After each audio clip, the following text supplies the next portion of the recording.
मेरे बेटे क्या हाल चाल है। अच्छा मेरे बेटान, हम लोगों ने बात करनी थी, चैप्टर हमारा कंप्लीट हो चुका था, तीनों प्रॉपर्टीज की बात कर ली, सुपर कंडक्टर्स की बात करते हैं। सुपर कंडक्टर्स, अब देखो यार, सबसे पहले कंडक्टर की बात करते हैं। एक कंडक्टर वायर को अगर आप एक नोट करें मेरा बेटा, एक तरफ से आप उसको बैटरी का पॉजिटिव टर्मिनल देते हैं, दूसरी तरफ से बैटरी का नेगेटिव। बड़ी सीधी सी बात है कि यार इसमें कन्वेंशनली करंट फ्लो करता है। ठीक हो गया मेरे भाई। अगर आप वोल्टेज की वैल्यू बढ़ा दो तो कंडक्टर में जो लेटिस एटम मौजूद हैं उसके साथ इस चार्ज की कुलियन बढ़ जाती है। जब कुलियन रकावट बढ़ती है तो आप कहते हैं with increase in temperature resistance बढ़ गई। Resistance is directly proportional to the temperature. Conductor में हमने ये प्रॉपर्टी पढ़ी हुई है। And they are positive temperature coefficient.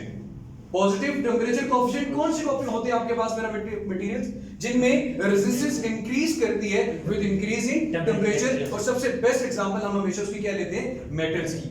अब मेरी जान, सुपर कंडक्टर्स, अगर मैं जैसे कि हम इक्विलिब्रियम को एक्सप्लेन करते हुए हमेशा कहते हैं कि वो ऑब्जेक्ट चाहे वो रोटेशनल में है, एंगुलर में है या लीनियर मोशन में है, अगर उनका एक्सेलरेशन जीरो हो, एंगुलर या लीनियर, तो object is completely set to be equilibrium. Similarly अगर आपके पास कंडक्टर की मैं बात करूं तो कंडक्टर, सुपर कंडक्टर वो मटेरियल्स होंगे जिनमें रेजिस्टेंस हो ही ना, बल्कि क्या हो, जीरो। कंडक्टर्स ऑपोजिशन कम से कम ऑफर करते हैं as compare to the insulator and as compare to the semiconductor.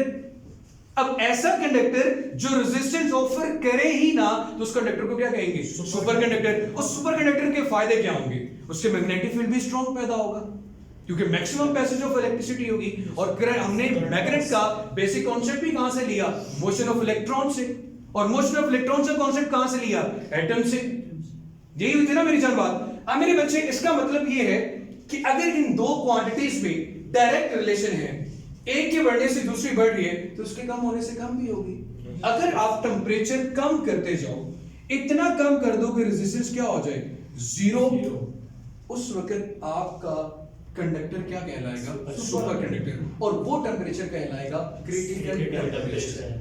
अब मेरे बच्चे, इतना कम, 0 केल्विन अप्रोक्सीमेट, ये टेंपरेचर अटेन करना डेली लाइफ में है ही नहीं। और इतना कम टेंपरेचर में हम ही एग्जिस्ट नहीं कर सकते। हमने तो मटेरियल की बात बाद में करनी ना, जब हम खुद सरवाइव कर सके। अब मेरे बेटे, 0 डिग्री सेल्सियस टू 73 केल्विन के इक्वल होता है। और आप बात किसकी कर रहे हैं, 0 केल्विन। इतना कम टेंपरेचर जिसमें आप खुद भी एग्जिस्ट नहीं कर सकते। तो मेरे बेटे, अगेन बात करते हैं। सबसे पहले हमें यहां से एक कॉन्सेप्ट तो मिल गया है कि टेंपरेचर को ड्रॉप डाउन करने से सुपर कंडक्टर की फॉर्मेशन हो सकती है, सुपर कंडक्टर बनाए जा सकते हैं। तो क्या ऐसा है कि सुपर कंडक्टर नहीं बनाएंगे? यही सारी बातें मेरे बेटे आज हमने करनी। सबसे पहले आप डेफिनेशन लिख लें, material which resistivity drops down to zero. Material which resistivity drop down to zero below a certain temperature, below a certain temperature। उन्हें क्या नाम देते हैं मेरा बेटा, सुपर कंडक्टर्स। मटेरियल, अब देखो मैंने रेजिस्टिविटी का कॉन्सेप्ट यूज किया, तो भाई रेजिस्टेंस और रेजिस्टिविटी दोनों किसके रिलेटेड हैं, टेंपरेचर के। जब रेजिस्टिविटी की बात करते हैं तो एक्चुअली आप मटेरियल के प्रॉपर्टी को सब एटॉमिक लेवल पे जाके बात कर रहे होते हैं।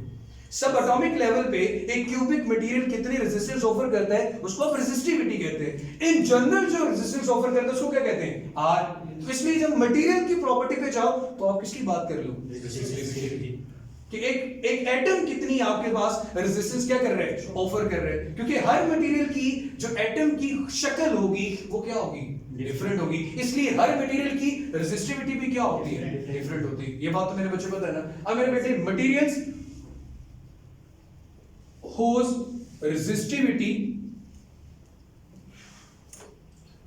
drops down to zero below a certain temperature,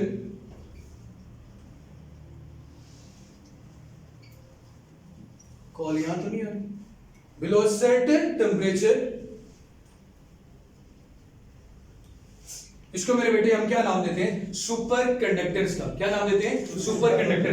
and the temperature at which resistivity becomes zero, या फिर वो टेम्परेचर जहां पे कंडक्टर सुपर कंडक्टर बन जाता है, उस टेम्परेचर को मेरे बेटे क्या नाम देते हैं? Critical temperature. The temperature at which conductor becomes superconductor, conductor becomes superconductor, उसको मेरे बच्चे हम नाम देते हैं क्रिटिकल टेम्परेचर का। क्या नाम देते हैं मेरे बेटे? Critical temperature.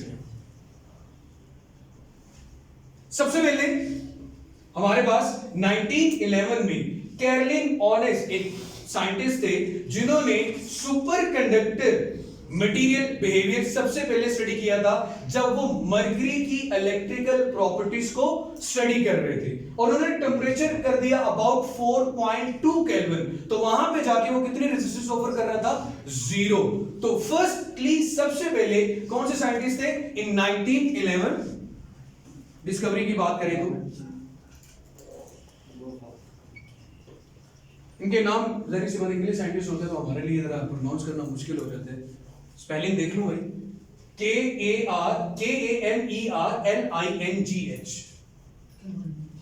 क्या बात है जी। हाँ, कमरलिंग। हाँ, honest discovered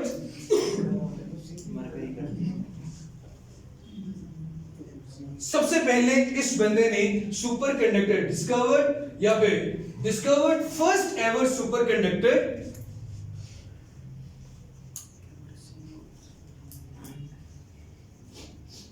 while studying the electrical properties of mercury. वो मैरी क्यूरी था मेरा बेटा, mercury. while studying the electrical properties of mercury,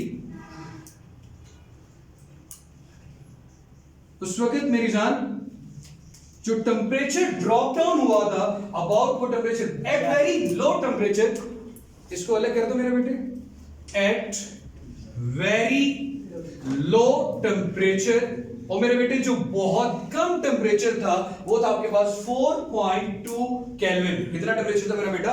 4.2 kelvin. अब अगेन वही बात कि इतना कम टेम्परेचर हमारे लिए मेंटेन करना क्या हो जाता है? मुश्किल हो जाता है। इसके बाद डिफरेंट मटेरियल्स के ऊपर स्टडी किया गया तो और कुछ सुपर कंडक्टर सामने आए, मोर सुपर कंडक्टर। लाइक एल्यूमिनियम भी सुपर कंडक्टर है, लेकिन कितने टेम्परेचर पे मेरे बेटे? 1.1 केल्विन पे। कितने टेम्परेचर पे? 1.1 केल्विन पे। मोर सुपर कंडक्टर्स। क्योंकि देखो यार, यहां से बेसिक कॉन्सेप्ट स्टार्ट हो चुका था कि अगर आप रेजिस्टेंस नहीं करना चाहते, जीरो करना चाह रहे हैं, तो टेम्परेचर को क्या करना पड़ेगा? कम से कम करना पड़ेगा। So aluminium eight 1.1 kelvin. इसके अलावा और भी कुछ मटेरियल्स हैं, जैसे कि टिन की बात करो तो 3.2 केल्विन पे। टिन किस पे अपना बिहेवियर शो कर रहा है? सुपर कंडक्टर का मेरा बेटा 3.2 केल्विन के। आप खुद देख लो, रेजिस्टेंस जीरो हो रही है, डायरेक्टली किसके साथ रिलेट कर रही है? टेम्परेचर के साथ। टेम्परेचर कम करते जा रहे हैं तो डिफरेंट मटेरियल्स पे जाके इनकी क्या, या डिफरेंट टेम्परेचर पे जाके, अब कोई एक खास टेम्परेचर नहीं है, हर मटेरियल के लिए टेम्परेचर की वैल्यू भी क्या आ रही है? अलग आ रही है, क्योंकि हर एक की रेजिस्टिविटी क्या होती है? अलग होती है। बात मैंने डिस्कस कर चुके थे मेरा बेटा। उसके बाद मेरी जान, हमारे पास लेड भी सुपर कंडक्टर है, बट टेम्परेचर है उसके लिए 7.2 केल्विन। Lead eight 7.2 kelvin. अब मेरे बच्चे, अगर मैं ग्राफिकल फॉर्म में इस इंफॉर्मेशन को ड्रॉ करना चाहूं, लाइक रेजिस्टेंस और टेम्परेचर की बात करें, ठीक हो गया मेरा बेटा? रेजिस्टेंस और टेम्परेचर। अगर मैं कंडक्टर की बात करूं तो हम लोगों ने ये चीज पढ़ी हुई है कि रेजिस्टेंस बढ़ाने से या टेम्परेचर बढ़ाने से रेजिस्टेंस क्या करती है? इंक्रीज करती है। तो ये कंडक्टर की कर्व हो सकती है मेरा बेटा, because they are directly related to each other। अब यूनिफॉर्म आता तो बिल्कुल स्ट्रेट लाइन आती, कम ज्यादा तो होता रहता है। अब मेरे बच्चे, अगर मैं बात करता हूं सुपर कंडक्टर की, तो उस वक्त आप हाई टेम्परेचर से किसकी तरफ आते हो? लो टेम्परेचर की तरफ। और जिस टेम्परेचर पे जाके आपकी रेजिस्टेंस या रेजिस्टिविटी ड्रॉप डाउन होके कहां पे चली जाती है? जीरो पे। ड्रॉप डाउन होके कहां पे चली जाती है मेरा बेटा, जीरो पे। तो जीरो पे जहां पे आपकी रेजिस्टिविटी जीरो हो गई मेरे बेटे, इस टेम्परेचर को क्या नाम देंगे, क्रिटिकल टेम्परेचर। तो ये बिहेवियर किसका आ गया मेरा बेटा, सुपर कंडक्टर का। यहां से मेरे बेटे आपने मिनिमम से मैक्सिमम की तरफ गए, यहां से अब मैक्सिमम से किसकी तरफ आ रहे हो, मिनिमम की तरफ। तो ग्राफिकल फॉर्म में आ गया मेरा बेटा। उसके बाद कुछ और डिस्कवरीज भी हुई। आपके पास मेरे बेटे एक लिक्विड नाइट्रोजन का बॉइलिंग पॉइंट होता है मेरे बेटा, अगर केल्विन में देखो तो 77 केल्विन या -196 डिग्री सेल्सियस।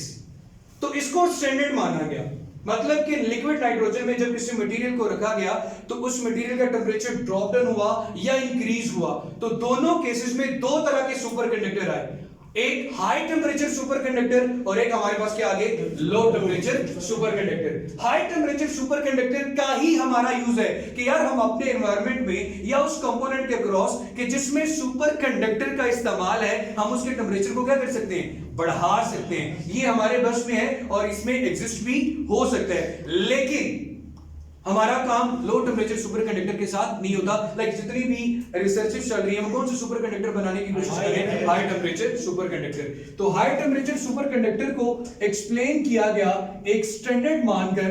कौन सा स्टैंडर्ड मानकर के ऐसे सुपर कंडक्टर जिनका टेंपरेचर, कौन सा टेंपरेचर, या क्रिटिकल टेंपरेचर कह सकते हो, high super conductor having critical temperature above the boiling point of liquid nitrogen, उन्हें क्या कहते हैं, हाई टेंपरेचर सुपर कंडक्टर। और ये भी अभी तक एक डिस्कवर कर लिए गए और भी कर लिए गए, लेकिन जो फर्स्ट एवर नोटिस किया गया था वो येट्रियम बेरियम पूरा नाम भूल जाता मुझे, येट्रियम बेरियम ना copper oxide, yttrium barium copper oxide, high temperature super conductor. हो गया ना हमारा ग्रुप।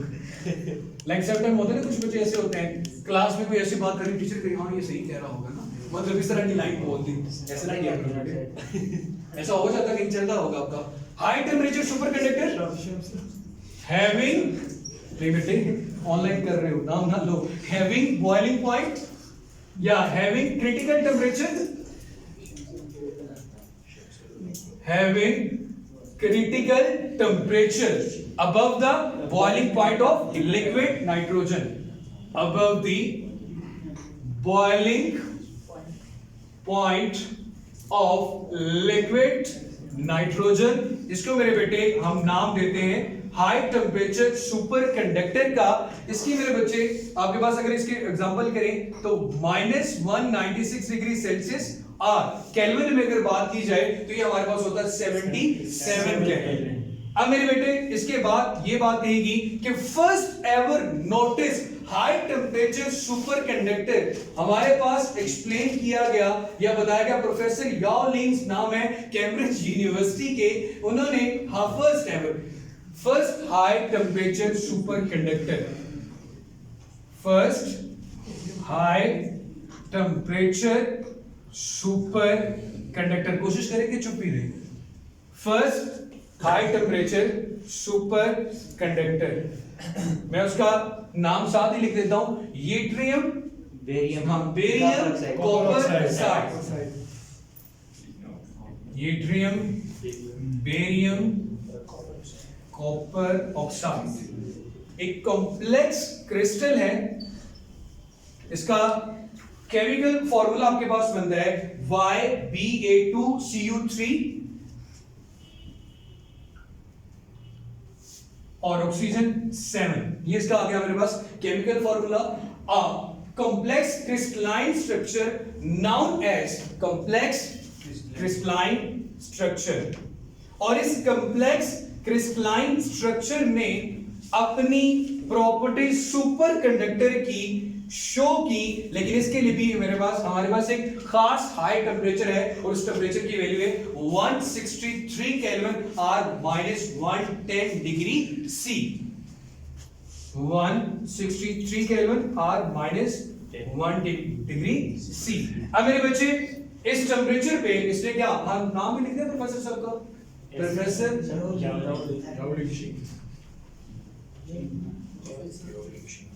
ये लाइंस क्या ओ की बजाय ए लिख ले, और इनकी यूनिवर्सिटी थी मेरा बेटा कैम्ब्रिज, ली भी साथ आता है। लियाओ लाइन्स ली एट कैम्ब्रिज यूनिवर्सिटी। मजे का नाम है, खा लो मेरा बेटा। Cambridge university. अब मेरी जान, यहां तक हमने बात कर ली फर्स्ट एवर सुपर कंडक्टर्स की भी। अब मसला ये है कि आप ये जो बात करें सुपर कंडक्टर के ऊपर रिसर्च चल रही है लोग, इसका फायदा क्या होगा? फायदा सबसे पहले डिस्कवर कर चुके हैं, बात भी कर चुके हैं। हाई मैग्नेट या स्ट्रॉन्ग मैग्नेट को अचीव करने के लिए सबसे पहले क्या एप्लीकेशन में आएगा? स्ट्रॉन्ग मैग्नेट को या हाई एफिशिएंट मैग्नेट अचीव करने के लिए। यहां से मुझे बता दें, ये रेस कर दूं, ये रेस कर दूं, कौन सा ये रेस कर दें?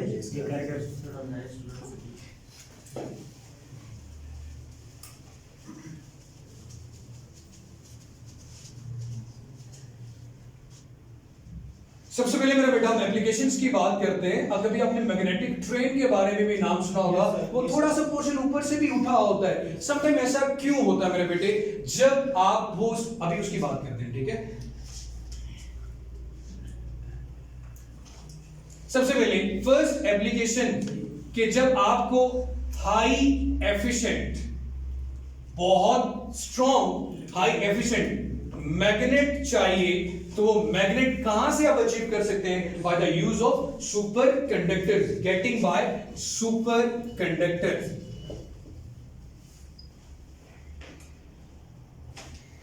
ठीक हो गया मेरी जान? एक तो इसका यूज किया गया। उसके बाद मेरे बेटे magnetic resonance imaging, MRI technique आपको पता होगा, उसके अंदर भी किसका इस्तेमाल किया जाता है मेरा बेटा? सुपर कंडक्टर का। उसके बाद मेरी जान हमारे पास आ जाते हैं पावरफुल, बहुत हैवी या हाई लेवल की मशीनरी, जहां पे मोटर्स बहुत छोटी इस्तेमाल होती हैं लेकिन उनकी पावर क्या होती है? बहुत हाई होती है। जैसे कि आप खुद ही पता है कि जब से हमने नैनो टेक्नोलॉजी की तरफ आए हैं, हमारे पास डिवाइसेस के साइज स्मॉल होते जा रहे हैं लेकिन मेमोरी क्या होती जा रही है? मैक्सिमम। सो थर्ड यूज आ गया आपके पास पावरफुल बट स्मॉल मोटर्स। इनके अंदर किसका इस्तेमाल किया जाता है मेरे बेटे? सुपर कंडक्टर्स का। उसके बाद मेरे बच्चे हमारे पास आ गया magnetic levitation trains and permanent Motors. Magnetic levitation train में क्या होता है मेरा बेटा? वो ट्रेन सर्कुलर पाथ में रोटेट कर रही होती है। इसके अंदर भी किसका इस्तेमाल करते हैं? सुपर कंडक्टर्स का, जो उनको कम से कम क्या ऑफर करते हैं मेरा बेटा? रेजिस्टेंस ऑफर करते हैं। उसके बाद मेरे बेटे इसका concept fast and small super conducting Motors, हमने कर लिया बात। इसके अलावा मेरे बच्चे microwave filters for cellular telephone networks. किसके लिए मेरा बेटा? माइक्रोवेव फिल्ट्रेशन के लिए भी किसका इस्तेमाल कर रहे हैं? सुपर कंडक्टर्स का। और इसका जो मजेदार यूज आगे आ रहा है, आपने सुना होगा, ये आपकी बुक में शायद ना लिखा हो, SKUID। इस ये एमसीक्यूज पंजाब में बोर्ड के एमसीक्यूज में भी आया हुआ है कि स्क्वाड की फुल फॉर्म आपकी बुक में नहीं लिखी हुई, लिख ले, super conducting quantum interface device.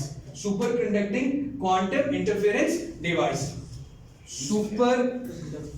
अब इसका काम क्या, उसकी बात करते हैं मेरा बेटा। ये डिवाइस काम क्या करती है? ये डिवाइस आपके दिमाग के मैग्नेटिक सिग्नल को या ट्यूमर को डायग्नोज करने के लिए, या आपका जो हार्ट है उसकी बीट को सेंस करने के लिए कौन सी टेक्निक यूज करते हैं? स्क्विड। और उसके अंदर क्या यूज किए जाते हैं? Super conductor. इसकी फुल फॉर्म क्या है? Super conducting quantum interference device.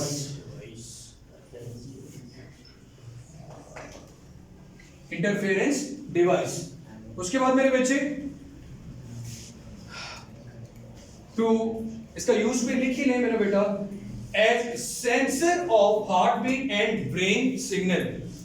As sensor of heart beat and brain signal.